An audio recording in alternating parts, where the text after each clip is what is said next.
എടാ പിന്നെ ഇങ്ങനെയൊന്നും അല്ലടാ. എടാ ഇത് നമുക്കിന്ന് പോണ്ടേ? യൂ എന്റെ ഒരു കൈ എവിടെയുടെ?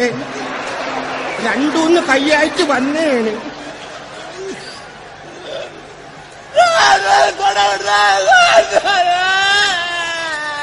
ഇത് ഏത് ഭാഷയുടെ ഇത്? തൊണ്ടക്കുഴി ഇറുവിയെന്ന് തോന്നാൻ അനുഭവിച്ചോ? ഞാൻ അപ്പോഴേ പറഞ്ഞിപ്പ കേറല്ലേ കേറല്ലേ.